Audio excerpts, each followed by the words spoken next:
நாம் இன்றைக்கி எந்த படத்தை பற்றின ரிவ்யூ பார்க்க போகிறோம் அப்படின்னா த பாண்டா பிளான் 2 அப்படிங்கிற படத்தை பற்றின ரிவ்யூ தான் பார்க்க போகிறோம். ஸோ ரிவ்யூவில் நம்ம சேனல் சப்ஸ்கிரைப் பண்ணிங்க, அப்படி லைக்கும் போட்டுங்க. இந்த படத்துடைய கதை என்ன அப்படின்னு பார்த்தீங்கன்னா, மெயினாக நம்ம ஜாக்கி சான். முதல்ல நான் இந்த படம் பார்த்ததுக்கு காரணமே தலைவர் ஜாக்கி சான் தான். நான் ஜாக்கி சானோட பெரிய ஃபேன். ஸோ தலைவர் படம் எது வந்தாலும் பார்த்துருவேன். ஸோ ஜாக்கி சானுக்காகவே பார்க்கலாம் அப்படிங்கிறக்காக படத்துக்கு போனது தான். ஸோ கதை என்னென்னு பார்த்தீங்கன்னா, நம்ம ஜாக்கி சானுக்கு ஒரு பாண்டா ஃப்ரெண்டு வேறு இருக்காங்க. ஸோ அவர் பாண்டா ஃப்ரெண்டுன்னு சொல்லி ஒரு மாயாஜால கிராமம் ஒன்று இருக்குது. அங்கே போய் அந்த கிராமத்துக்கான பிரச்சனையெல்லாம் சரி பண்ணி, அந்த கிராமம் வந்து பாண்டாவை தான் கடவுளாகவே வழிபடுவாங்க. ஸோ அப்படி ஒரு கிராமத்துக்கு போய் அந்த மேஜிக்கல் இதுக்கு ஒரு பிரச்சனை வருது. ஸோ அதை இவங்க காப்பாற்றினாங்களா இல்லையா, அந்த பிரச்சனையை சரி பண்ணாங்களா இல்லையா அப்படிங்கிறதான் வந்து மீதி கதையாகவே எடுத்திருக்காங்க. ஸோ கதை வந்து வழக்கமான ஒரு சிம்பிள் கதை தான்.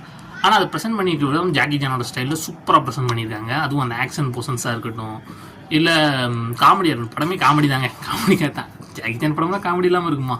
ஸோ தலைவர் படத்தை காமெடிக்காகவே பார்க்கலாம், தரமாக இருந்துச்சு. அதுவும் ஃபேண்டசி வேர்ல்டு குழந்தைகளுக்காக இந்த படம் குழந்தைகளுக்காக தான் மெயினாக எடுத்திருக்காங்க. ஸோ ஃபேமிலியோட கண்டிப்பாக ட்ரை பண்ணி பார்க்கலாம். இதுக்கு எவ்வளோ ரேட்டிங் கொடுக்கலாம்னா 5க்கு வந்து ஒரு 3.5 கொடுத்தோம்.